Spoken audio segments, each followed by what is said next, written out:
6 জনগোষ্ঠীৰ জনজাতিকৰণ সম্পৰ্কত প্ৰতিবেদন আৰু প্ৰতিবেদনৰ পৰৱৰ্তী সময়ত হোৱা বিভিন্ন আলোচনা আদিৰ বিষয়েও আমি আলোচনা কৰোঁ।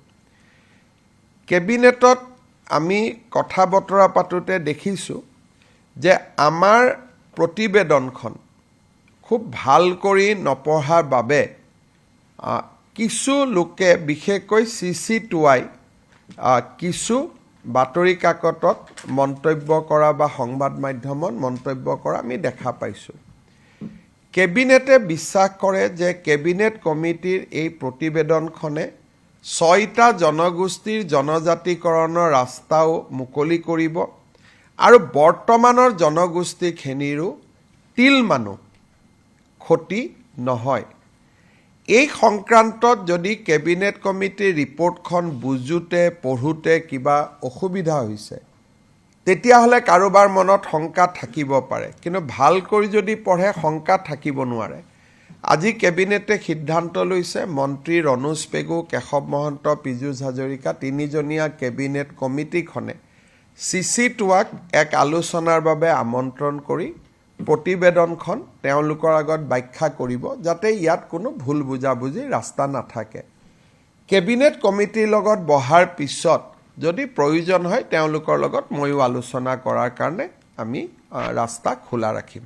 মূলতঃ আজি কেবিনেটত এইখিনি আলোচনা, বিশেষ যিহেতু কালি বিধানসভা হৈয়ে গৈছে গতিকে ইমান একো আলোচনাও নাছিলে, অনানুষ্ঠানিক বা আনুষ্ঠানিক এইখিনি আজি আমি আলোচনা কৰিছিলোঁ।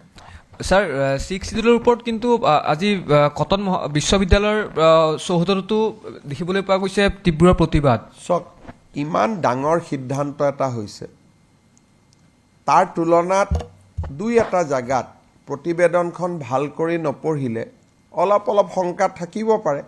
আমি বিশ্বাস কৰোঁ যে কেবিনেটৰ তিনিজনীয়া গোটে মাতি আনি কৈ দিলে বা মাতি আনি আলোচনা কৰিলে বা প্ৰতিবেদনখন দেখুৱালে এই শংকাখিনিও নোহোৱা হ'ব, কাৰণ তাতে আজিৰ জনজাতিসকলৰ 1% ক্ষতি হোৱা নাই আৰু তেওঁলোকে বিচৰাখিনিয়ে কৰা হৈছে, নিবিচৰা একো কৰা হোৱা নাই। কিন্তু স্যাৰ নামানো বুলি কৈছে, সেই বিষয়টো সন্দৰ্ভত কি ক'ব? এতিয়া আপোনাৰ লগত মই কেনেকৈ যুক্তি তৰ্ক কৰিম? কোনোবাই নামানো কৈছে, কোনোবাই মানুহ কৈছে, তেনেকৈ আগতেতো আপোনালোকে কৈ আছিল মৰাণ মটকে নামাতে বুলি।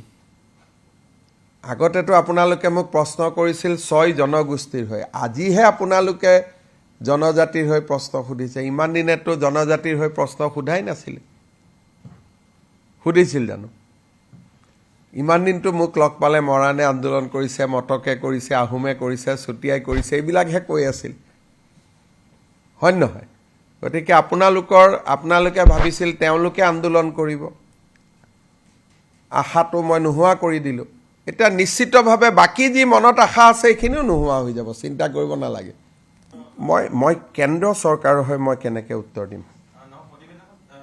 মই কৈছোঁ যে প্ৰতিবেদনখন পঠাব সময় আছে, যদি কংগ্ৰেছৰ কিবা পৰামৰ্শ আছে আমাক দিয়ক। মই প্ৰশ্নক মোক সোধা হৈছিল কংগ্ৰেছৰ ওপৰত, উত্তৰ দিছোঁ মই কংগ্ৰেছৰ ওপৰত। মই কৈছোঁ যে প্ৰতিবেদনখন আমাৰ হাততে আছে, গতিকে কংগ্ৰেছে যদি প্ৰতিবেদনখনতকৈ লিখাতকৈও কিবা ভাল পৰামৰ্শ দিব পাৰে আমাক দিয়ক, আমি আকৌ বিবেচনা কৰিম। কৰিব তেখেতে, কথাটো ৰণোজদাই পাতিয়ে থাকে, ৰণোজদা নিজেইতো জনজাতি, গতিকে সেনেকুৱা কাৰণে কোনো টাইম এনেকুৱা একদম নহয়। আজি ৰাতিও হয়তো ঘৰত গৈ বহি কথা পাতিব পাৰে, তেওঁলোকতো কোনোতো বেলেগ নহয়, আমাৰে মানুহ। গতিকে টেলিফোন কৰিলে হয়তো আজি ৰাতিও গৈ মাতি দিলে, তাৰ কাৰণে এটা বৈঠক সাংবাদিকক জনাই তেনেকৈ নহয় নহয়, বৈঠক হৈ যাব আৰু। গতিকে এইটোলৈ মোৰ প্ৰশ্নটো আছিল কি, যে কংগ্ৰেছে ইমান দিন আছিল 6 জনগোষ্ঠীৰ লগত, কালিৰ পৰা তেওঁলোকে ঘূৰি দিলে। সেইকাৰণে কৈছোঁ আপোনালোকৰ কি পৰামৰ্শ আছে দিয়ক, আমি চাই লওঁ।